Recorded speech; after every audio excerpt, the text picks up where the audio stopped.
안녕하세요. 저는 강원도에 살고 있는 평범한 20대 남자입니다. 이 이야기는 지금으로부터 5년 전 제가 22살 때 있었던 일인데 지금 생각해도 정말 소름이 돋는 일입니다. 그 당시 장거리 연애를 하고 있었는데 여자친구는 대전에 살고 있었고 저는 강원도에 거주를 하고 있었기 때문에 매주 주말마다 만나서 데이트를 했었습니다. 토요일 오전에 만나 일요일 저녁까지 시간을 보내다 헤어졌는데 어느 날 집으로 올라가던 중 아주 섬뜩한 경험을 하게 되었죠. 원래는 호법 분기점으로 와서 원주 방면으로 지나 집으로 가는데 그날따라 내비게이션이 이상한 겁니다. 그게 평소에 가지도 않던 길인 제천 인제 방면으로 안내를 하더라고요. 그 길은 정선을 지나 태백을 거쳐 가는 길인데 혹시 해가 지고 난 뒤 가보신 분들은 아시겠지만 유난히 무서운 분위기가 느껴지는 길입니다. 특히 태백 통리제를 내려오는 길은 밤에 안개라도 끼면 앞도 잘 안 보이고 거기다 도계까지 내려오는 그 엄청난 구부렁길을 운전해야 돼서 웬만하면 이 길로는 잘 다니지 않는 편이었죠. 일단 이쪽 방면으로 와버린 상황이고 저는 어쩔 수 없이 내비게이션에 의지해서 천천히 운전을 할 수밖에 없었습니다. 그런데 문제는 여기서 생기게 되었는데 그게 제가 평소에 컨디션이 안 좋거나 그럴 때면 뭐라 말할까 약간 투명한 사람도 아닌 그렇다고 귀신 형상도 아닌 아무튼 알 수 없는 이상한 형체를 볼 때가 종종 있습니다. 매번 그러는 건 아닌데 가끔가다 이런 증상들이 나타났고 딱히 일상생활을 하는 데에는 크게 지장이 있을 정도는 아니라 크게 신경을 쓰지 않고 지내고 있었습니다. 그렇게 한참 운전을 하다 아마 정선쯤 왔을 때였는데 갑자기 소변이 마려워 참다 도저히 안 되겠다는 생각에 급하게 차를 갓길에 세우고 볼일을 보게 되었죠. 그때가 7월 중순이라 굉장히 무더운 여름이었는데 갑자기 등 뒤로 뭔가 서늘하고 소름 끼치는 그런 차가운 느낌이 드는 겁니다. 말씀드렸지만 제가 몸이 힘들면 가끔 이런 증상도 느끼는 타입이라 얼른 집으로 가야겠다는 생각밖에 들지 않았었죠. 그런데 뒤를 돌아 차에 탑승을 해야 하는데 왠지 뒤를 쳐다보면 안 될 것 같은 이상한 기분이 자꾸만 들었습니다. 그래서 그 순간 떠올린 방법은 뒷걸음질이었고 모양새가 좀 웃길 수도 있지만 뒷걸음질로 천천히 운전석 쪽으로 가고 있었는데 그때 저와 5m 정도 떨어진 위치에 담배를 태우고 있는 남자 하나가 보이더라고요. 어두운 도로가라 또렷하게 보이는 건 아니었지만 생각보다 가까운 거리였기에 눈에 들어올 수밖에 없었습니다. 그걸 보고 사람을 만났다는 안도감 때문인지 모든 긴장이 풀려버렸고 저는 그제야 운전석으로 가서 문을 열었는데 갑자기 담배를 피우던 남자가 저를 향해 미친 듯이 뛰어오는 겁니다. 무슨 이유인지는 모르겠지만 그 남자가 뛰어오는 모습을 보니 이게 직감적으로 위험하다는 생각이 들더군요. 그래서 급히 차에 타자마자 시동을 걸고 출발을 하는데 문득 백미러로 뒤를 쳐다봤더니 남자는 그 자리에서 멍하니 서 있는 겁니다. 깜짝 놀랐네. 술 취한 사람인가? 그런데 운전을 하다 문득 들었던 생각은 분명 남자가 차도에서 담배를 피우며 서 있었는데 그게 아무리 봐도 그 남자의 차가 보이지 않았다는 게 너무 이상했습니다. 그 길은 사람이 걸어올 길도 아니었고 그렇다고 택시를 이곳까지 불러서 갈 수도 없는 길이었기 때문에 아무리 생각해봐도 이해가 가지 않던 상황이었죠. 그런 생각이 꼬리에 꼬리를 물다 보니 그곳에서 있었던 모든 일들이 정말 소름 돋을 정도로 무서워지는 겁니다.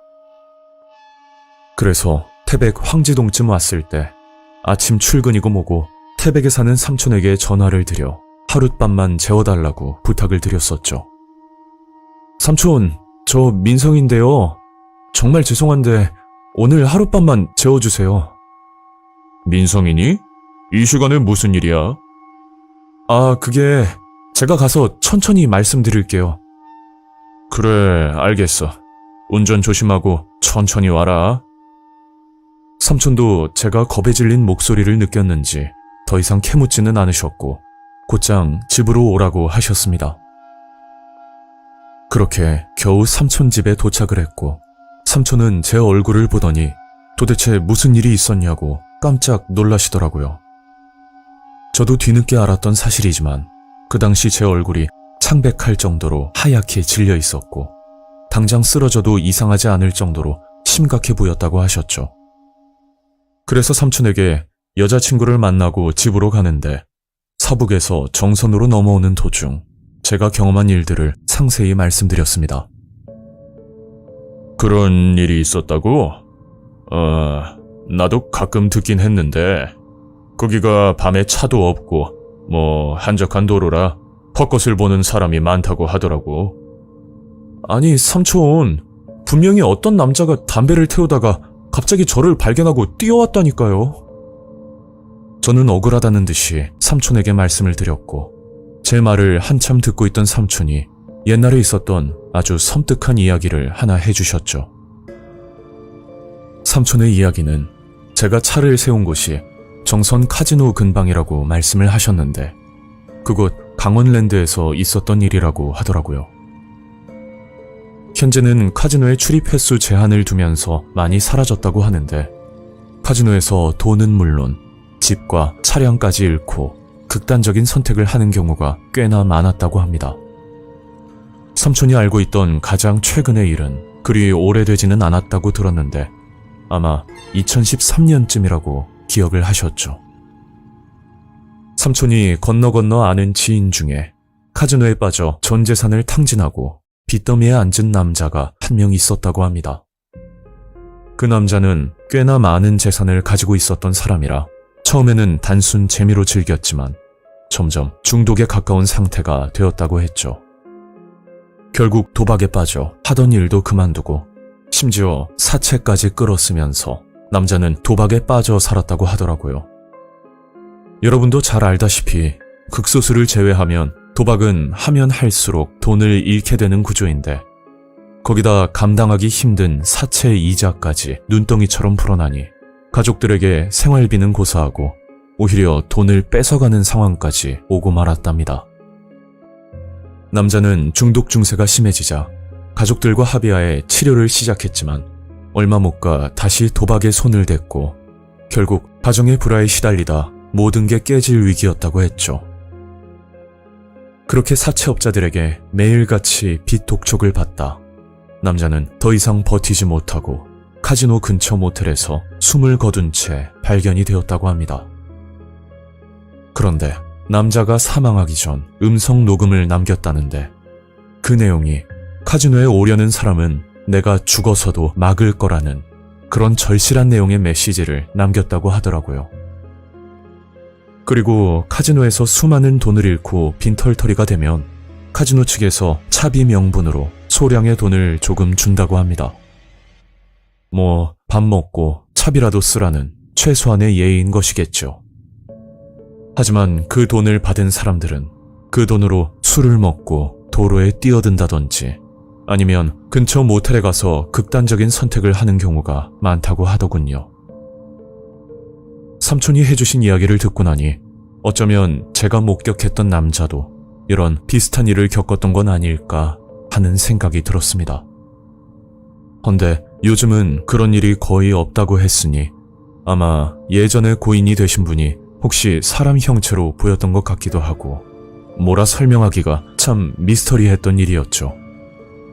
삼촌도 이런 이야기를 지인들에게만 들었었는데 그날은 제가 직접 목격을 했다고 하니 신기하면서도 무섭다고 하시더라고요. 물론 그분들이 도박에 빠진 건 잘못이지만 또 남아있는 가족들을 생각하면 마음 한편이 씁쓸하기만 합니다. 이건 제가 직접 겪고 들은 이야기라 평생 기억에 남을 것 같고 더 이상 이런 일들이 일어나지 않았으면 하는 바람입니다.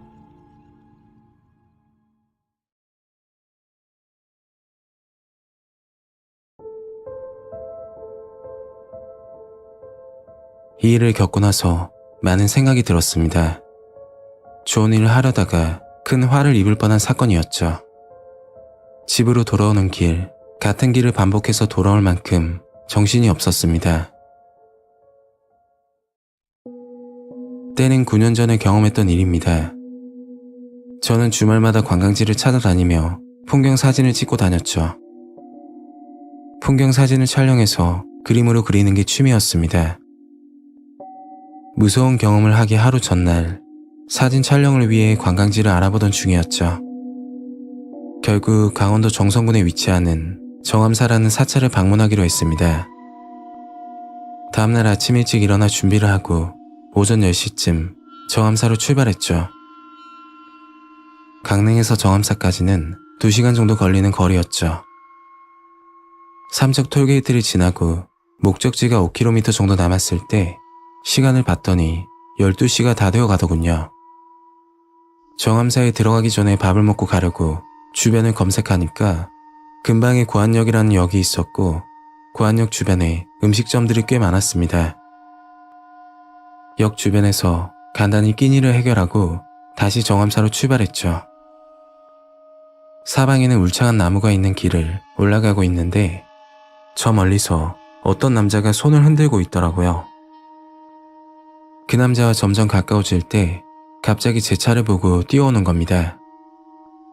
그리고 창문을 두드리면서 부탁을 하는 거였죠. 여자친구와 여행을 하고 있는데 가는 길까지만 태워주면 안 되냐고 말하더라고요. 옆을 봤더니 어떤 여자가 서 있었고 어딜 가는지 모르겠는데 큰 배낭과 작은 짐들이 보였습니다. 남자 혼자였다면 거절을 했을 텐데 더운 날씨에 여자분 표정을 보니까 같은 여자로서 안쓰러운 마음이 들었죠. 결국 그 커플을 차에 태우고는 목적지로 출발했습니다. 차 안에서 이런저런 이야기를 했는데 커플 중 남자가 계속해서 질문을 하더군요. 혼자서 여기까지 어떻게 왔냐면서 일행은 없냐고 물어보는 겁니다. 뭐 솔직하게 대답을 해줬고 그때까지는 아무 생각이 없었죠. 그러다 남자가 가방에서 뭔가를 꺼내 건네주더군요. 그건 바카스였는데 태워줘서 고맙다며 주는 거라고 하는 겁니다. 괜찮다고 사양을 했지만 이 정도는 받아도 될 것 같아서 고맙다고 했더니 그 남자는 바카스 뚜껑을 열어주면서 마시라고 하더군요. 저는 운전하고 있으니까 나중에 마신 다음에 이야기를 했고 그 남자도 알겠다고 하더라고요. 그런데 남자 말투가 조금 이상하다는 걸 알게 되었죠. 저는 외국인이냐고 물어봤더니 외국인은 아니고 한국 사람인데 중국에서 오래 살아서 말투가 이런 거라고 대답을 했습니다. 그리고 정암사까지 2km 정도 남았을 때 차 앞에 뭔가 빠르게 지나가더군요. 깜짝 놀라서 급브레이크를 밟으며 그 자리에 정차했고 저는 차에서 내려 주변을 살폈죠. 아무것도 없는 걸 확인하고 나서 차에 올라탔는데 뒷자리에 앉아있는 커플 표정이 갑자기 안 좋아 보였죠. 좀 전까지는 웃으면서 이야기를 하고 있었는데 그새 싸웠나 싶어 저까지 눈치가 보였습니다. 저는 혼잣말로 산짐승이 지나간 것 같다고 이야기를 하고서 다시 출발했죠. 잠시 후 정암사에 도착했고 뒤에 탄 커플에게 목적지까지 닿았다고 이야기를 했습니다. 그러니까 서로 화를 내면서 차에서 내리는 거였죠. 고맙다고 해도 모자랄 판에 갑자기 짜증을 내니까 순간 뭐 저런 사람들이 다 있나 싶어서 당황스러웠습니다. 커플 중 남자는 먼저 도로를 따라 올라가고 여자가 갑자기 다가오더니 이상한 말을 하는 거였죠. 오늘 정말 운 좋은 거니까 다음부터 혼자 다니지 말라고 하더라고요. 그게 무슨 말이냐고 물으니까 아무 대답 없이 가버리는 겁니다. 그 당시에는 그 말이 무슨 뜻인지 이해가 되질 않았고 정말 이상한 사람들이다 하고서 넘기게 되었죠. 정암사에서 사진 촬영을 끝내고 오후 5시쯤 시동을 걸고 집으로 가려고 하는데 블랙박스에 충격이 감지되었다고 영상이 뜨는 겁니다. 그래서 블랙박스를 돌려보고 있는데 좀 전에 산짐승이 지나갔을 때 영상이 녹화가 되어 있더군요. 그런데 그 영상을 보고서 소름이 끼치더라고요. 제가 차에서 내렸을 때 그 커플들이 대화하는 소리가 녹화가 되어 있었는데 정말 섬뜩했습니다. 그 남자가 하는 말이 혼자 온 것 같은데 그냥 죽여버리고 돈이나 뺏으면 어떻겠냐고 이야기를 하는 거였죠. 그러니까 옆에 있던 여자는 맨정신에는 위험하다며 바카스를 먼저 먹이라고 이야기를 하던데 서로 의견이 다르니까 차 안에서 싸우고 있던 겁니다. 영상을 확인하고 나서 온몸에 소름이 돋아 아무 말도 하지 못했죠. 곧장 차를 끌고 근처 지구대로 가서 블랙박스 영상을 보여줬는데 여기 주변에서 히치하이킹을 하는 사람이 있으면 절대 태우면 안 된다고 하는 겁니다. 심지어 일주일 전쯤 운전자가 사라지고 버려진 차가 발견된 사건도 일어났고 정말 조심하라고 신신당부를 하더군요. 지구대에서 들었는데 조선족 일당이 여행을 다니는 것처럼 하고서 히치하이킹을 하는데 혼자 운전하는 여성들만 노린다고 합니다. 순찰을 하면 쥐도 새도 모르게 사라져버려 난감하다고 하셨죠. 그 말을 들으니까 너무 무섭더군요. 힘들게 집으로 도착해서 생각이 들었는데 차 안에 있던 여자가 저를 죽이자고 동의했다면 저는 어떻게 됐을지 생각만 해도 끔찍하더군요. 그리고 그 남자에게 받은 바카스를 증거 물품이라고 경찰에게 주고 왔는데 아무 의심 없이 그걸 마셨더라면 정말 위험해졌을 거라 생각이 들었죠. 이 일을 겪고 나서 모르는 사람은 차에 절대 태우지 않습니다. 그 사람들 정체가 뭔지 정확히 알 수는 없지만 정암사 가는 길 히치하이킹하는 커플을 보신다면 정말 조심하시길 바랍니다.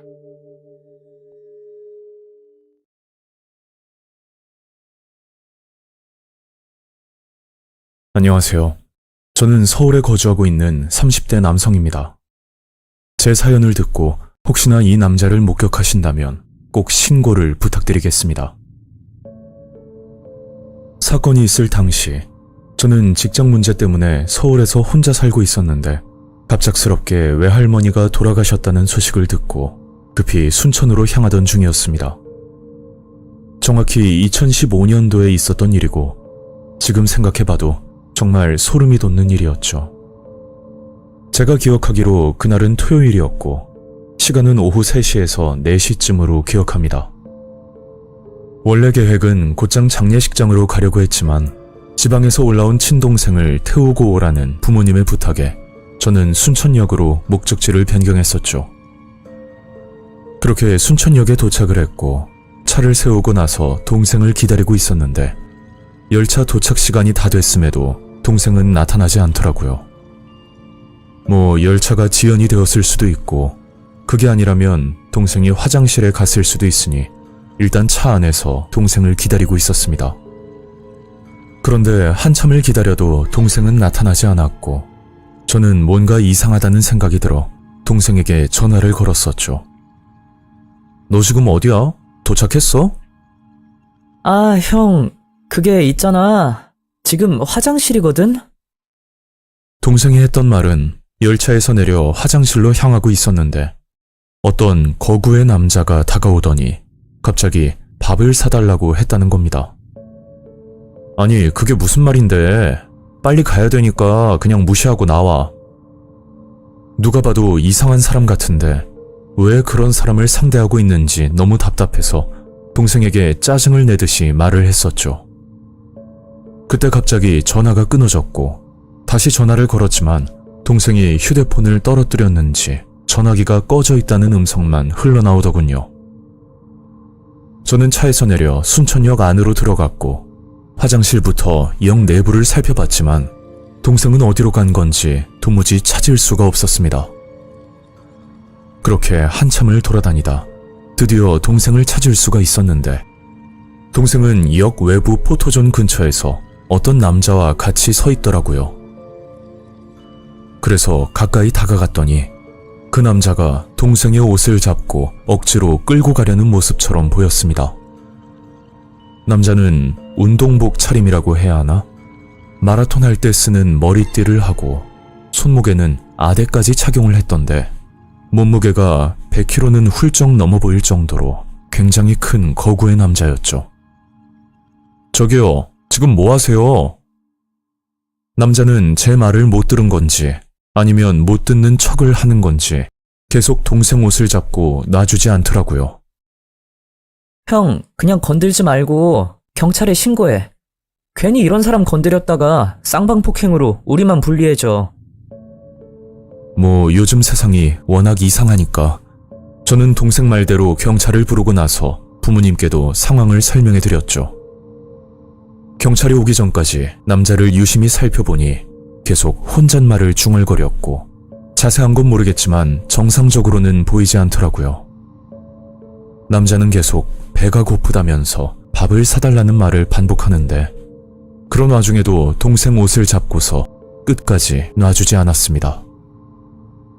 잠시 뒤 경찰이 도착했고, 그제야 그 남자는 동생에게서 떨어지더군요. 그리고 경찰은 한숨을 쉬면서 말을 하는데, 이야기를 들어보니 좀 딱한 사정이라는 생각이 들었습니다. 이 남자는 자폐 스펙트럼 장애라고 불리는 일종의 3살에서 4살 정도의 지능을 가지고 있었는데, 이유 없이 순천역 근방을 돌아다니면서 먹을 것을 구걸하고 다닌다는 말이었죠. 그리고 어머니와 둘이서 사는데 어머니의 건강도 좋지 않은 상태라 아들을 케어하지 못하고 저렇게 방치 아닌 방치를 하는 거라고 하더군요. 이 남자 때문에 경찰도 업무에 방해가 될 정도로 신고가 들어와 본인들도 난감하다는 상황이었습니다. 그렇다고 뭐 처벌할 수 있는 조건도 없고, 신고가 들어오면 남자 어머니에게 연락을 취하는 방법밖에는 없다고 말을 했죠. 그래서 동생은 경찰에게 이 남자 때문에 휴대폰이 떨어져 물질적으로 손해를 봤다고 말했더니, 그럼 경찰서에 가서 다시 진술을 해달라고 말을 하는 겁니다. 안 그래도 저희는 장례식장에 가는 길이라 그럴 시간조차 없었고, 뭐 이 남자 어머니에게 피해 보상을 받는 것도 사실상 쉽지 않아 보였기에 억울하고 짜증은 났지만 그냥 없었던 일로 하기로 했었습니다. 그렇게 저는 동생과 함께 외할머니 장례식장으로 향했고, 장례식장에서 만난 외삼촌들에게 오늘 있었던 일을 털어놓았습니다. 그러니까 여기서 50년을 넘게 살았는데 또 그런 얘기는 처음 듣는다고 삼촌들은 황당한 표정을 짓더라고요. 그래도 경찰에게 들은 얘기라 당연히 신뢰할 수밖에 없었고, 그 일은 단순 해프닝으로 끝나는 듯 했습니다. 그리고 이틀 뒤 발인 후에 장례는 끝이 났고, 부모님은 외삼촌 댁에서 며칠 더 계신다고 말씀하셨죠. 그래서 동생을 순천역 앞에 데려다주고 그냥 출발하려고 했었는데, 혹시나 또 그 남자가 나타나서 동생이 곤란한 상황에 처할까봐 열차를 타는 걸 보고 난 뒤에 올라가려고 했었습니다. 그렇게 동생은 열차에 무사히 탑승을 했고, 저는 제 차로 돌아가던 중이었죠. 하필이면 그때 며칠 전에 봤던 그 남자를 우연히 보게 됐고, 저는 최대한 마주치지 않으려고 빠른 걸음으로 걷고 있었습니다. 그런데 정말 어이없고 충격적인 모습을 보게 됐는데, 그게 그 남자가 갑자기 차에 올라타서 창문을 열더니 담배를 물고 불을 붙이더라고요. 아니, 경찰 말로는 3세에서 4세 지능을 가졌다고 들었는데, 담배는 뭐 그렇다 치고 운전석에 앉아서 시동까지 건다는 게 상식적으로 말이 안 되는 상황이라고 판단이 드는 겁니다. 순간 사람을 착각하고 잘못 본 거라는 생각까지 들어 며칠 전에 본 그 남자가 맞는지 확인을 해야겠다는 생각에 저는 일부러 그 차 옆을 천천히 지나갔었습니다. 제가 지나갈 때 남자는 통화를 하고 있었던 것 같은데, 얼핏 듣기로는 일반 혈액은 구하기 쉽지 않냐는 말을 하면서 욕을 내뱉더라고요. 처음에 그 남자를 목격했을 때 말도 어눌하고 일단 기본적인 의사소통이 안 됐었는데 차 안에서 욕을 하는 걸 보니 분명 장애를 가진 사람이 아니라 보통 일반인이 말하는 언어의 수준이었습니다. 저는 곧장 제 차로 가서 경찰에 신고를 했었는데 만약 이 남자가 장애인이 아니라면 너무 괘씸해서 동생 휴대폰을 보상받아야겠다는 생각이 문득 들었었죠. 그렇게 경찰이 도착했고 그 남자는 차에서 내리더니 갑자기 말을 못하는 벙어리가 되어버렸습니다. 저는 경찰에게 이 남자가 차에서 통화를 하면서 욕을 했다고 말했는데 경찰은 웃으면서 제 말을 믿지 않는 겁니다. 아니 그럼 이 차는 또 뭐예요? 자폐증을 앓고 있는 사람이 운전도 합니까? 저는 너무 황당해서 경찰에게 따지듯이 묻고 있었는데 그때 역 주변에서 어떤 아주머니 한 분이 다가오더라고요. 우리 아들이 뭐 잘못했어요? 잠깐 화장실에 다녀왔거든요. 아주머니는 이 남자의 어머니였고 제 말대로 경찰이 차량 번호판을 조회해 봤더니 이 차량은 어머니의 것으로 확인이 되었습니다.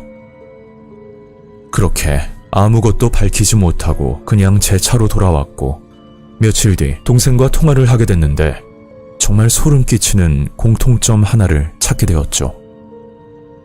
야, 휴대폰 드디어 고친 거야? 아니, 수리비가 생각보다 많이 나와서 그냥 새로 샀어. 아, 그날 일만 생각하면 또 열받네. 아, 맞다. 깜빡하고 말 못했는데 동생아, 순천역에서 봤던 그 남자 있잖아. 내가 분명히 들었거든? 그게 말을 엄청 잘하더라고. 내 생각에 자폐인 척 연기를 하는 것 같은데 너는 그런 거 못 느꼈냐? 글쎄, 그때 나한테 화장실에서 보자마자 혈액형을 묻길래 AB형이라고 말했거든? 그러니까 갑자기 내 옷을 잡고 밥을 사달라고 하더라고. 근데 말투는 좀 어색하긴 했어. 그렇게 전화를 끊고 생각을 해보니 차 안에서 혈액 얘기를 한 것도 그렇고 동생에게 혈액형을 물어보자마자 밥을 사달라고 했던 그런 행동들이 정상적으로 보이지는 않더라고요. 도대체 무슨 목적으로 일면식도 없는 사람에게 다가와 혈액형을 물어보면서 밥을 사달라고 하는 건지 도무지 이해를 할 수가 없었습니다. 동생이 남자여서 그나마 끌려가지 않았던 건데 만약 상대가 여성이거나 아니면 나이가 드신 분들이라 가정하면 좀 위험할 수도 있겠다 싶더라고요. 그리고 그 남자가 진짜 자폐증을 앓고 있는 건지도 의심스럽고 경찰도 크게 신경을 쓰지 않는 것 같아서 뭐 신고를 해도 딱히 해결이 되는 건 없었습니다. 그 뒤로 더 이상 밝혀진 것도 없고 두 번 다시 그 남자는 만날 수가 없었죠. 남자는 100kg가 넘는 거구에 거기다 힘이 워낙 좋아서 일반 성인 남성이 제압하기에는 어려울 정도의 굉장한 피지컬이었던 걸로 기억합니다. 지금은 순천역이 아닌 다른 지역에서 이런 짓을 할 수도 있으니 모두들 피해 입지 않게 조심하시길 바랍니다.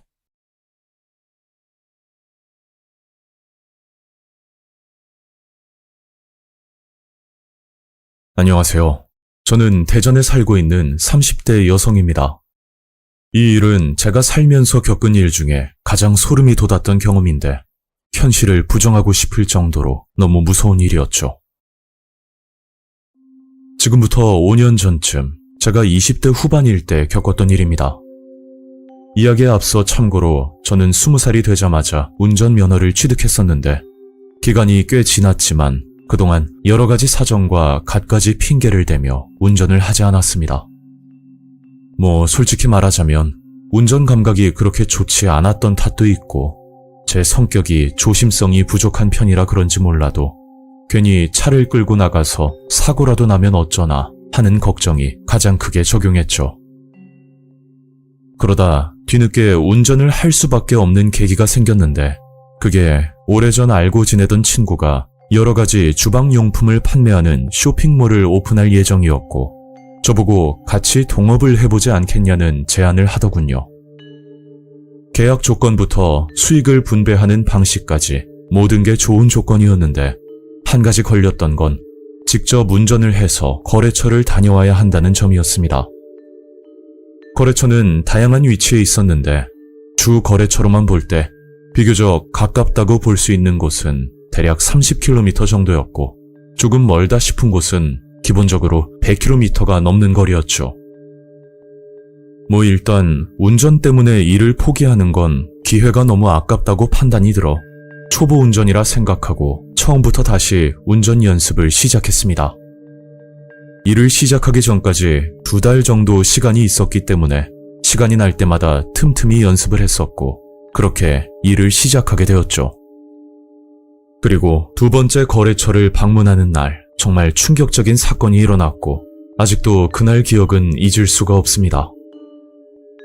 그날은 충남 쪽으로 향하는 일정이었는데 저는 논산 방향으로 가기 위해 호남 고속도로를 타고 20분 정도 주행을 하던 중이었죠.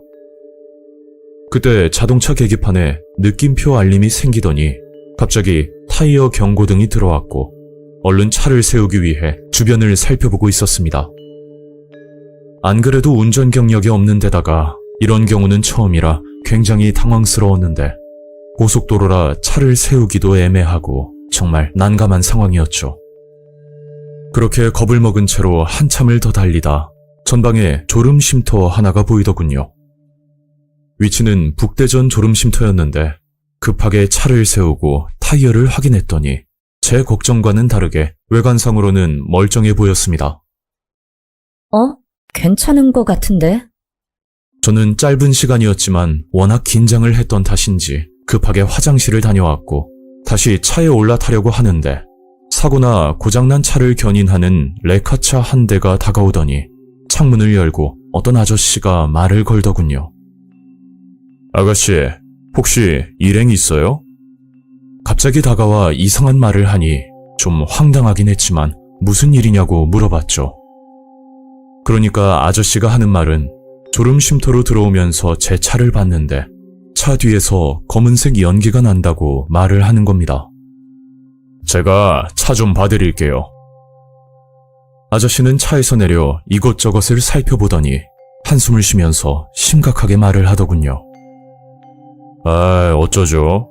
이대로 주행하면 얼마 못 가 퍼질 것 같은데 여기서 발견해서 다행이지 만약 고속도로 중간에서 고장나면 진짜 위험해요.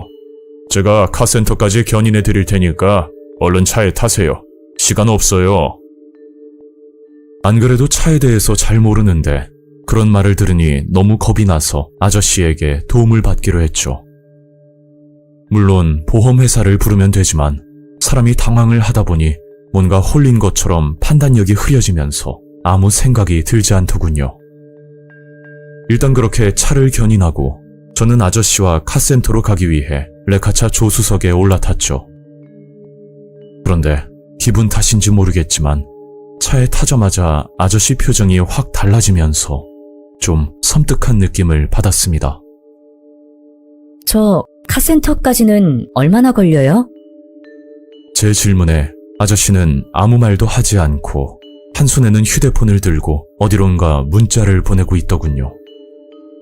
뭐 그래도 그때는 아저씨 표정 말고는 딱히 이상한 점을 찾지 못했고 원래 말수가 적으신 분이구나 생각을 했죠.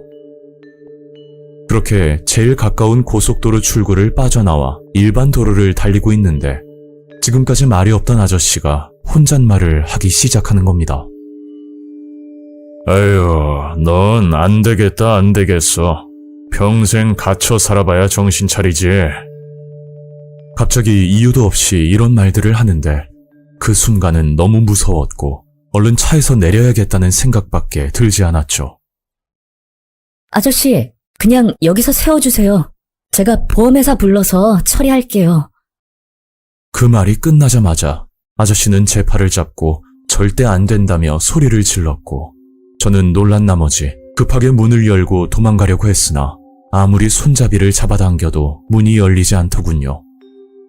그게 일반 차량이 아니고 레카 차량이라 그런 건지는 저도 잘 모르겠는데 운전석에서 문 열림 버튼을 눌러줘야 문이 열리는 것 같았습니다.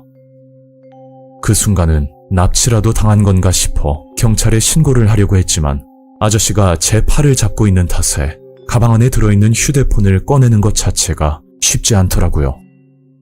분명 지나오는 길에 카센터는 여러 곳 있었지만 아저씨는 앞만 보고 달렸고 그렇게 이상한 곳에 도착을 하게 되었습니다. 그곳은 카센터가 아니고 폐차장 공터였는데 아저씨는 공터 중간에 차를 세우더니 알 수 없는 이상한 말을 하더군요. 내가 그러려고 그런 게 아닌데 정말 미안해요. 아가씨가 너무 위험해 보여서요. 저는 그게 무슨 말이냐고 물었더니 아저씨는 정말 충격적인 말을 꺼내는 겁니다. 아니, 아까 졸음쉼터에서 은색 아반떼 차량 못 봤어요? 그 말은 좀 전 졸음쉼터에서 있었던 일인데 저는 기억이 안 나지만 제 차 뒤에 어떤 은색 차량 한 대가 서 있었다고 하더군요. 그런데 아저씨는 졸음쉼터에 들어올 때부터 그 차가 눈에 띄었는데 그게 번호판에 껌딱지 같은 것을 붙여 의도적으로 번호를 가리고 있었고 앞만 봐도 느낌이 안 좋아서 신고를 해야겠다는 생각이 들었다고 합니다. 그래서 휴대폰을 꺼내 번호판을 촬영하고 신고를 하려고 하는데 그때 은색 아반떼 차량에서 남자 하나가 내리더니 조용히 제 차로 와 뒷문을 열고 자연스럽게 타더랍니다. 그걸 보고 수상하게 생각한 아저씨가 급히 다가와 일행이 있냐고 물었던 거고 제 대답을 듣고 나서 일부러 차가 고장난 것처럼 말을 했던 거죠. 만약 그 상황에 괜히 그 남자를 도발하게 되면 저와 아저씨 둘 다 위험해질 수도 있는 부분이라 일부러 모른 척을 했다는 겁니다. 그런 이야기를 하고 있을 때 폐차장에서 숨어있던 경찰들이 나왔고 그제야 저는 차에서 내려 모든 상황을 지켜보고 있었는데 그 일은 지금 생각해도 너무 충격적이었죠. 글쎄 자동차 뒷자리에 남자 하나가 숨어 있었는데 경찰이 다가가니 흉기를 들고 차에서 내리더군요. 그 남자의 모습은 20대 초반 정도로 어려 보였고 여자라고 오해할 정도로 굉장히 작고 마른 체형이었습니다. 더욱 소름 돋는 건 남자의 표정이었는데 범행 계획이 틀어져 아쉽다는 의미인지 뭔지는 모르겠지만 현행범으로 끌려가면서도 재미있다는 듯이 저를 보고 웃고 있더군요. 저는 아저씨에게 너무 감사하다며 몇 번이나 인사를 드리고 아까 차에서 혼잣말을 왜 했냐고 물었더니 그게 자동차가 정차했을 때 분명 도망칠 수 있는 기회가 있었을 텐데 끝까지 내리지 않고 있어 보통 놈이 아니라고 생각하고 그런 말을 하셨답니다. 그리고 아저씨 지인 중에 경찰분이 계셨는데 현재 상황을 문자로 알려줬더니 근처 담당 경찰과 폐차장에서 만나기로 약속을 잡았다고 하더군요. 또 하나 아저씨가 들려준 이야기인데 고속도로 운전을 할 때 번호판을 유심히 봐야 된다고 말을 하셨죠. 특히 번호판에 껌을 붙이고 다니는 차들은 의도적으로 번호를 가린 것과 마찬가지라 유독 범죄에 관련된 차량이 많다고 합니다. 물론 단순히 고속도로 통행료를 내지 않거나 아니면 과속카메라 단속에 걸리지 않기 위해 그런 경우도 있지만 저처럼 특수한 경우도 생각보다 많다고 하니 그런 차들은 꼭 신고를 해야 한다고 몇 차례나 말씀하셨죠. 그렇게 그날 사건은 마무리가 됐고 그 순간은 아저씨도 불안하고 겁이 나서 모든 일을 미리 말해줄 수 없었다고 오히려 미안하다고 사과를 하셨습니다. 만약 아저씨가 그 상황을 보지 못했거나 아니면 별일 아닌 듯 그냥 지나쳤다면 저는 상상할 수도 없는 무서운 경험을 했을 거라 생각이 듭니다.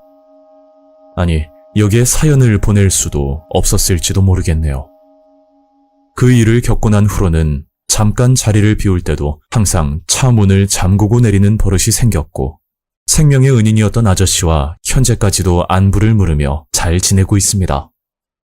제가 살면서 처음이자 마지막으로 겪은 충격적인 경험이었고 두 번 다시 생각도 하기 싫은 섬뜩한 일이었습니다.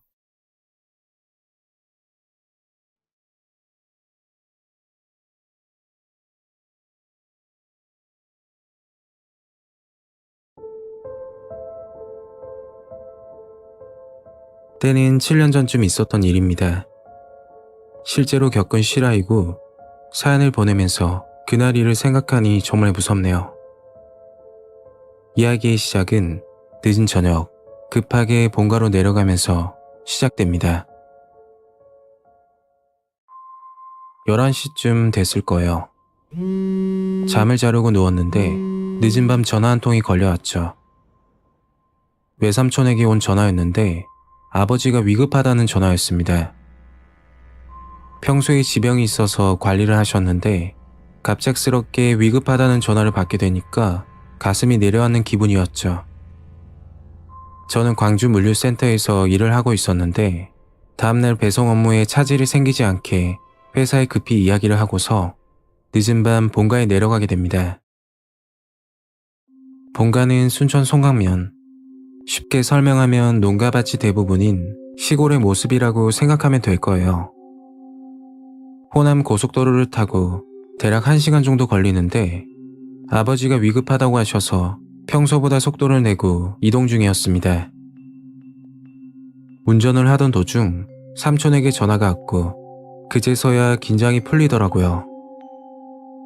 병원에서 응급처치를 하고 고비를 넘겼다고 아버지는 주무시고 계시니까 병원으로 가지 말고 집으로 오라는 전화였죠. 삼촌과 통화를 종료하고 전화기를 내려놓는데 제 차 옆으로 차 한 대가 정말 빠른 속도로 지나가는 겁니다. 그때 120 정도로 밟고 있었는데 아마 그 차는 속도가 150 이상이었을 거라고 생각이 드네요. 그런데 좀 이상했던 점이 운전자가 술을 먹은 것처럼 차선을 이리저리 옮겨 다니더군요.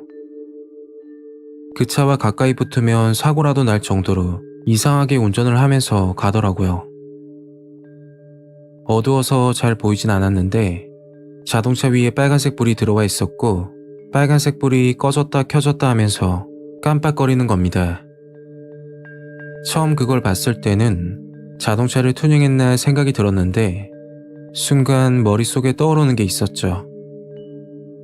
뉴스에서 본 내용인데 택시 등이 빨간색으로 깜빡거리면 위험하다는 신호라고 했던 게 기억이 나더군요. 워낙 빠른 속도로 달리고 있어서 택시인지 뭔지 보이질 않았고 그 차는 눈앞에서 순식간에 보이질 않았습니다. 경찰에 신고하려고 해도 번호판도 모르고 택시인지 아니면 일반 승용차가 튜닝을 한 건지 알 수도 없는 부분이라 찜찜한 기분으로 집으로 향했죠. 주암 톨게이트를 지나고 목적지에 다 왔을 때 시골길에 택시 한 대가 서 있는 겁니다. 택시를 보고 오싹한 느낌이 들었는데 택시 등이 빨간색으로 깜빡거리더라고요. 직감적으로 분명 뭔가 있다 생각돼서 그 자리에서 경찰에 신고를 했고 잠시 후 경찰분이 도착해 택시를 확인했죠. 그런데 택시 안에는 아무도 없는 겁니다. 시동은 걸려있고 차 안에는 아무도 없는 상황이었어요.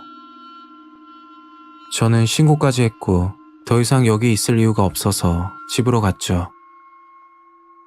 삼촌에게 오면서 있었던 일을 이야기하니까 요즘 동네가 시끄럽다고 하더라고요. 며칠 전 장안리에 사는 할머니가 실종이 돼서 경찰과 주민들이 마을 인근과 고동산 근처까지 찾았는데 아직 못 찾았다는 이야기를 해주셨죠. 그리고 그날 밤 잠이 들었고 다음날 오전 아버지 병문안을 다녀오는데 어제 봤던 택시가 아직도 그 자리에 있더군요. 집에 도착해서 조금 쉬다가 광주로 출발하려고 하는데 삼촌 친구분이 집으로 찾아오셨습니다. 어릴 때부터 봤던 분이라 인사를 드리고 어떻게 오셨냐고 물으니까 물어볼 게 있다고 하더라고요.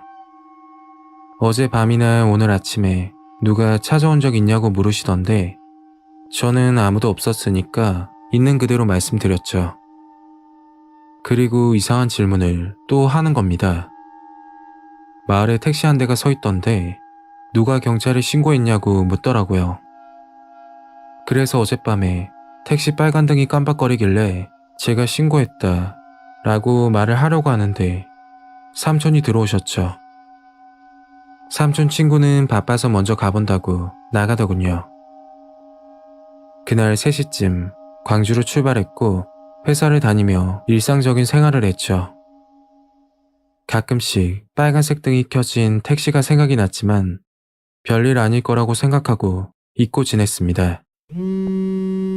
그러다 2달쯤 지나 충격적인 이야기를 듣게 되었죠. 삼촌에게 들은 이야기인데 택시 사건 범인이 잡혔다고 하더라고요. 그런데 그 범인이 삼촌 친구였습니다.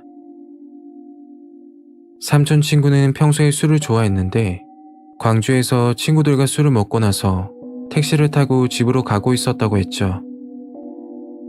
삼촌 친구는 택시기사와 시비가 붙었고 고속도로에서 택시기사를 흉기로 위협했다고 합니다.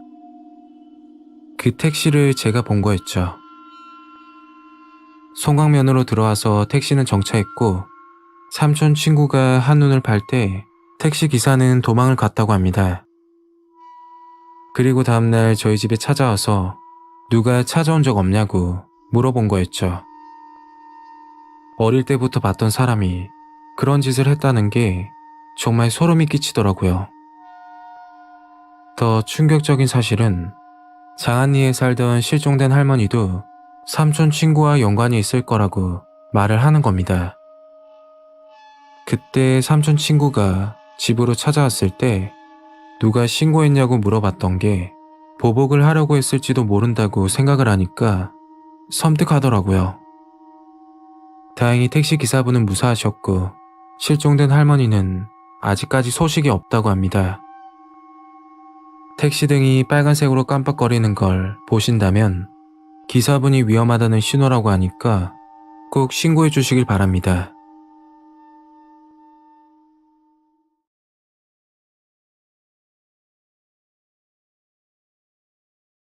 저는 서울에 거주하는 40대 남성입니다.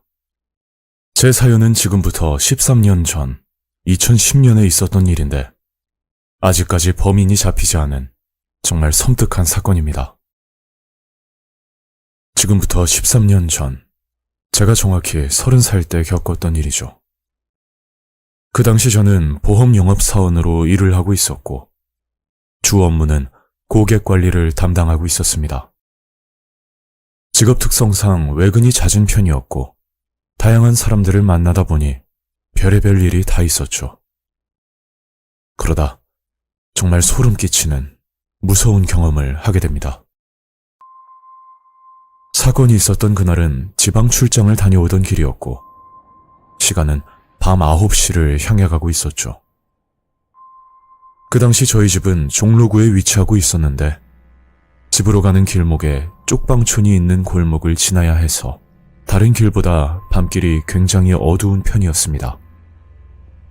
쪽방촌 근방을 지나가다 보면 흔히 볼 수 있는 장면인데 술에 취해 바닥에 누워있는 아저씨, 그리고 혼자서 욕을 하며 소리를 지르는 아주머니부터 보통은 이해할 수 없는 광경을 자주 목격할 수가 있었죠. 저도 이 동네에 사는 게 썩 내키진 않았지만 부모님 경제사정도 좋은 편이 아니었고 서울 집값이 워낙 비쌀 때라 이사를 가는 건 엄두도 내지 못했습니다. 그렇게 집 근처에 다 왔을 때 시간을 보니 밤 11시가 넘어가고 있었고 저는 주차하기 위해 주택 골목을 살펴보던 중이었죠.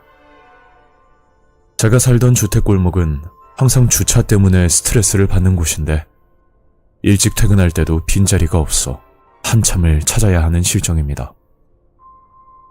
그날은 자정이 가까워지는 시간이라 더더욱 주차 자리가 없는 상황이었죠. 그래서 할 수 없이 집과 조금 떨어진 위치로 이동하고 있었는데 그때 갑자기 어떤 여자가 제 차로 미친 듯이 뛰어오는 겁니다. 저기요, 제발 살려주세요. 저는 왜 그러나 싶어 창문을 열고 물어봤죠. 왜 그러세요? 무슨 일 있으세요? 그 여자를 처음 봤을 때 모습은 아직도 기억이 생생한데 머리는 산발을 하고 있고 입술은 찢어져 피가 보이더군요. 그리고 목 주변은 누구한테 맞았는지 멍까지 들어있었습니다. 어쨌든 그 여자는 너무 다급해 보이길래 분명 무슨 일이 있나 보다 싶어 얼른 여자를 차에 태우고 출발했죠. 그리고 정말 소름 끼치는 이야기를 듣게 됩니다. 그 여자는 30분 전쯤 편의점을 가려고 집을 나와 걸어가고 있는데 뒤에서 검은색 봉고차 한 대가 따라왔다고 합니다. 봉고차는 천천히 서행을 하며 따라오더니 그 여자 앞에 차를 세웠다고 하더군요. 잠시 후 봉고차 안에 타고 있던 남자가 길을 물어봤고 그 여자는 설명을 해주고 있는데 갑자기 뒷자리 문이 열리더니 괴한 2명이 내려 강제로 봉고차에 탑승하게 되었다는 겁니다. 여자는 소리를 지르며 빠져나가려고 했지만 힘으로는 역부족이었고 괴한이 한눈을 판 사이에 차에서 빠져나올 수가 있었다고 하더라고요. 그리고 한참을 도망치다 제 차를 발견하고 도움을 요청했다는 그런 이야기였습니다. 저는 그 말을 듣고 너무 깜짝 놀라서 예? 그 말 진짜예요? 그럼 지금 바로 경찰서로 갈게요. 그러니까 그 여자는 그냥 집으로 데려다 달라고 말을 하는 겁니다. 아니, 그 사람들이 집 근처에서 기다리고 있으면 어떻게 하려고요? 일단 경찰서로 가는 게 안전하지 않겠어요? 저는 걱정이 돼서 경찰서로 가려고 했지만 끝내 여자는 집으로 데려다 달라고 하더군요. 그 이유가 경찰서에 가서 상황 설명하기도 귀찮고 괜히 섣불리 신고했다가 2차 보복을 당할지도 모른다는 게 이유였습니다. 여간 찜찜한 게 아니었지만 본인이 경찰서에 가기 싫다고 하니 어쩔 수 없이 집 앞에 내려주기로 생각했죠. 그래서 차를 돌려 다시 저희 집 쪽으로 향하고 있는데 또다시 말을 바꾸는 겁니다. 진짜 죄송한데요. 그냥 친구 집으로 데려다 주시겠어요? 여기서 20분 정도 걸리거든요. 제 생각에도 집으로 가는 것보다는 차라리 친구 집에 내려주는 게 나을 거라 생각이 들어 알겠다고 했죠. 그 여자는 친구 집 주소를 불러줬고 저는 내비게이션을 찍고 난 뒤 이동을 하고 있었습니다. 이동하는 동안 정말 무서웠는지 한참을 울고 있더군요. 그렇게 저는 아무 말 없이 운전을 하고 있던 도중 문득 수상한 자동차 한 대를 보게 됐죠. 운전을 하시는 분들은 아시겠지만 밤길은 라이트를 켜도 시야가 어두운데 그 자동차는 라이트를 끄고 운전을 하고 있더군요. 그런 차들을 보고 스텔스 차량이라고 부르는데 차량 색상도 검은색이라 정말 위험해 보였습니다.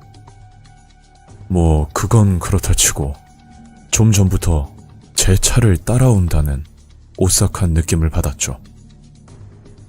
그래서 진짜 따라오는 건지 제 나름대로 테스트를 하기 위해 갑자기 차를 돌려 왼쪽 골목으로 들어갔는데 역시나 제 예상대로 저를 따라 골목으로 진입을 하는 겁니다. 저를 따라오는 게 확실하다고 생각돼서 옆에 타고 있던 여자에게 말했죠.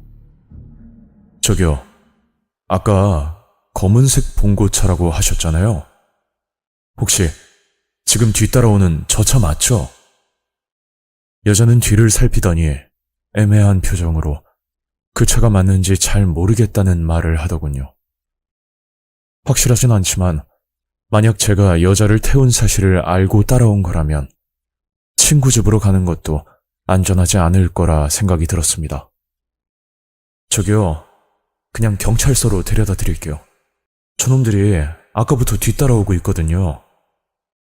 그러자 그 말을 듣고 옆에 타고 있던 여자가 갑자기 화를 내는 겁니다. 그리고 차에서 내리겠다고 난동을 부리더군요.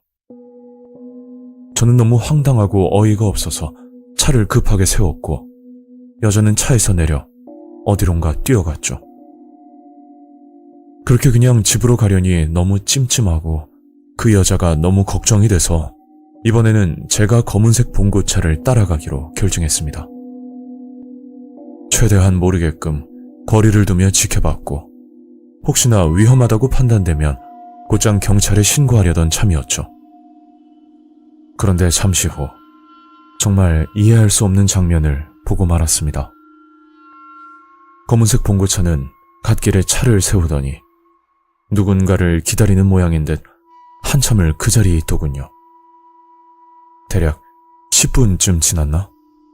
한 여자가 봉고차를 향해 걸어왔는데 유심히 관찰하니 방금 전에 제 차에 타고 있던 그 여자였죠. 그리고 아무렇지 않게 봉고차 뒷자리에 올라타는 겁니다. 아니, 봉고차에서 납치를 당해 빠져나왔다고 말했는데 다시 봉고차로 돌아가는 건 누가 봐도 정말 이해가 가지 않는 부분이었죠. 그런데 이상한 건 그게 끝이 아니었습니다. 잠시 후 그 여자는 다시 봉고차에서 내렸고 봉고차는 여자만 남겨두고 그냥 출발하더군요. 여자는 주변을 살피더니 가방에서 거울을 꺼내 얼굴을 한번 살펴보고 그 자리에서 한참을 서 있는 겁니다. 그때 흰색 소나타 차량이 지나갔는데 갑자기 여자는 그 차를 보고 뛰어가더군요. 그리고 소나타 차주와 이야기를 하고 나서 그 차에 올라타는 겁니다. 마치 제가 그 여자를 처음 본 장면과 너무나도 흡사했죠. 흰색 소나타 차량은 그 여자를 태우고 출발했고 저는 흰색 차를 뒤따라가기 시작했는데 얼마 지나지 않아 아까 봤던 검은색 봉고차가 나타나는 겁니다. 그제야 들었던 생각이 봉고차 일행과 여자는 분명 한패일 거라는 느낌이 강하게 들었죠. 저는 앞차를 따라가면서 경찰에 신고를 했고 잠시 후 출동한 경찰에 의해 앞차에 타고 있던 여자는 지구대로 가게 됐죠. 제가 신고자라 저도 경찰을 따라 지구대를 방문했는데 그 여자는 이상한 말을 하고 있는 겁니다. 여자가 하는 말은 그냥 집으로 가고 있는데 강제로 납치를 당했다고 주장하면서 저와 그리고 소나타 차주가 본인을 납치했다고 말도 안 되는 누명을 씌우려고 하더군요. 다행히 소나타 차주가 블랙박스를 보여주는 바람에 억울한 오해는 풀 수 있었죠. 그리고 뒤따라오던 봉고차는 추격 중에 차를 버리고 달아나 소재를 파악 중이라고 들었습니다. 그렇게 저는 지구대를 빠져나오게 됐고 소나타 차주는 정말 고맙다며 몇 번이나 인사를 하고 돌아가셨죠. 그리고 며칠 뒤 퇴근길에 내비게이션을 보고 있었는데 며칠 전 그 여자가 알려준 친구 집 주소 기록이 남아있더라고요. 그래서 한번 그곳으로 가봤더니 그곳은 6개월 전부터 공사를 하고 있던 빈 건물이었습니다. 그 여자가 말했던 친구 집은 처음부터 거짓이었던 거죠. 저는 집으로 돌아오면서 그날 기억 때문에 너무 소름이 돋으면서 무서웠습니다. 도대체 무슨 목적으로 이런 짓을 하는지 모르겠는데 만약 뒤따라오던 봉고차를 보지 못했다면 여기 사연을 보내지도 못했을 겁니다. 제 추측으로는 아무도 살지 않는 빈 건물로 유인한 뒤 저를 납치하려는 계획인 것 같다는 생각이 드네요. 이 경험은 제가 실제로 겪었던 경험이고 현재도 이런 일이 있는지는 잘 모르겠지만 정말 조심하셔야 할 것 같습니다.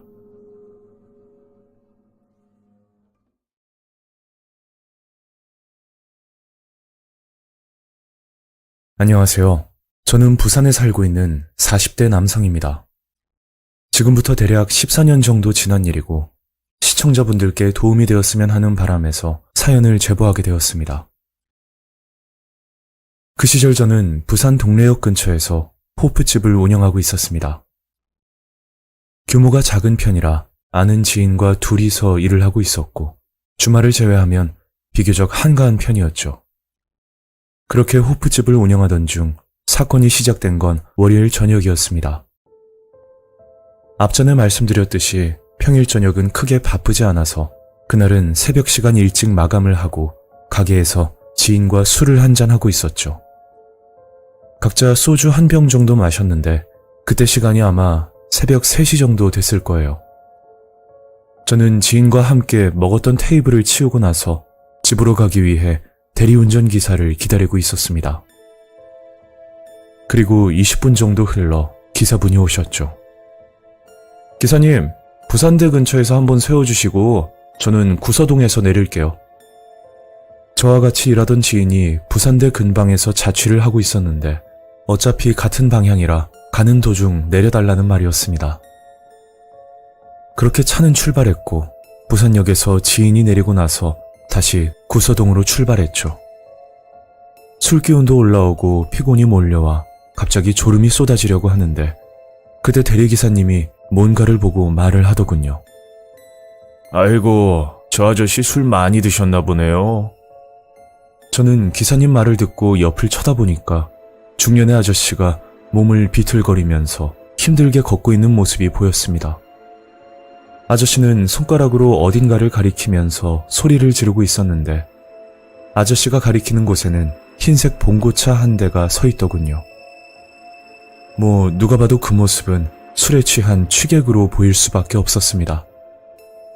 그렇게 저와 기사님은 별일이 아닌 듯 싶어 다시 목적지로 향했고 그 일이 있고 나서 일주일 정도 지났을 때였죠.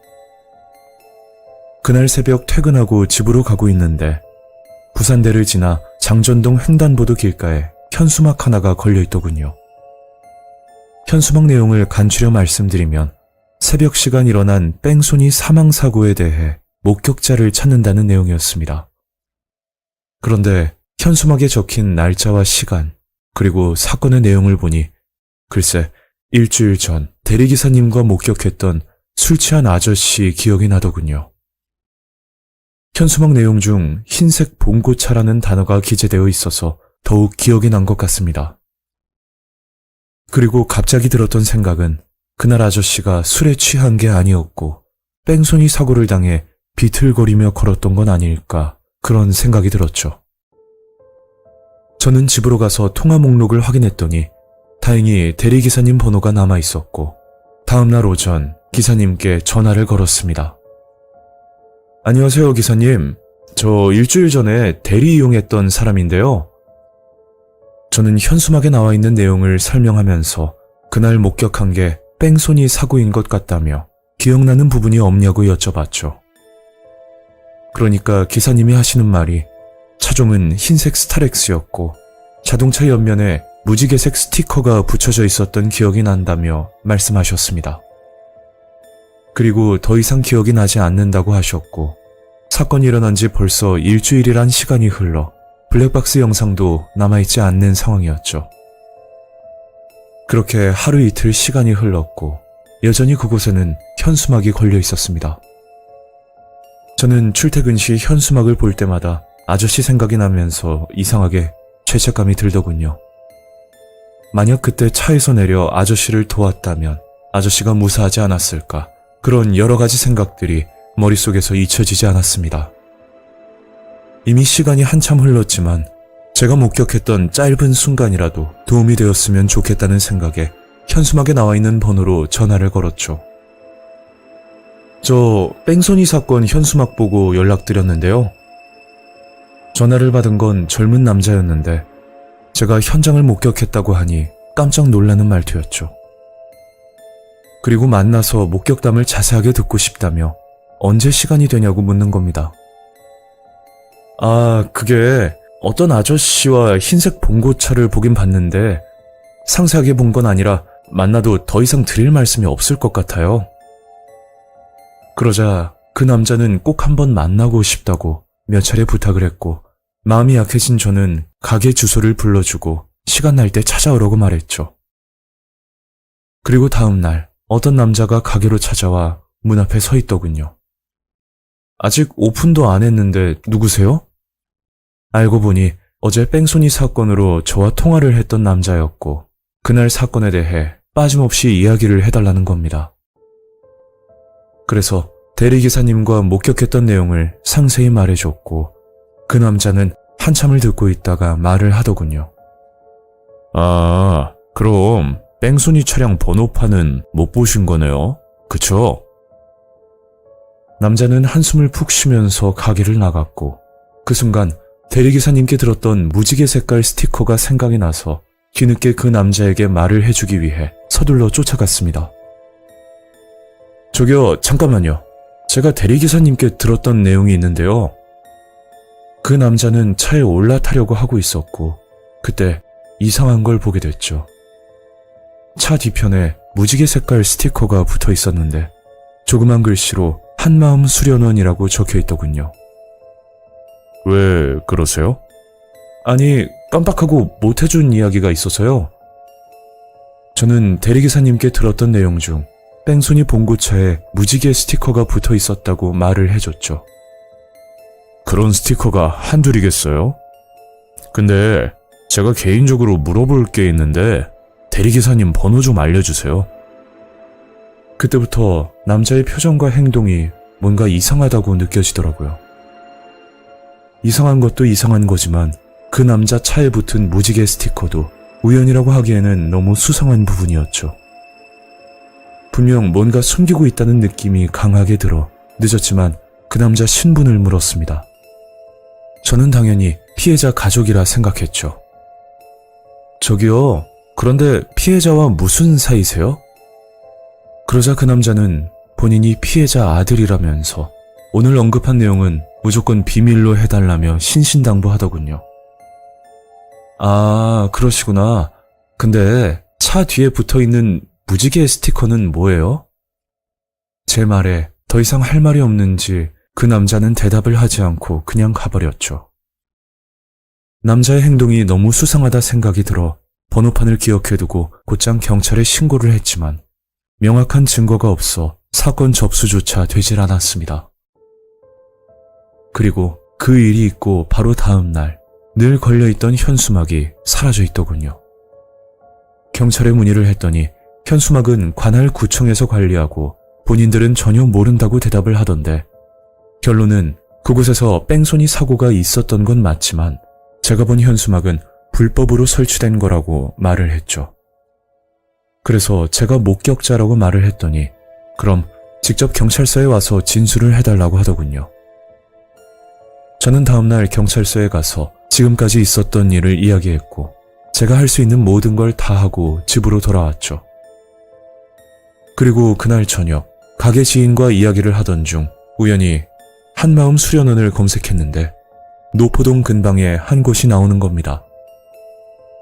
왜 그랬는지 모르겠지만 뭔가 궁금하기도 해서 저는 그날 일을 끝내고 한마음 수련원을 찾아갔더니 문 앞에는 개인 사정으로 휴가를 다녀온다고 적혀 있더군요. 그래서 수련원 한 바퀴를 돌면서 천천히 살펴봤는데 운동장 모퉁이에 흰색 봉고차 한 대가 보이는 겁니다. 가까이 가보니 자동차 옆면에 스티커를 제거한 자국이 보였는데 제대로 제거가 되지 않아서 자동차 도장면에 스크래치가 수없이 나 있었습니다.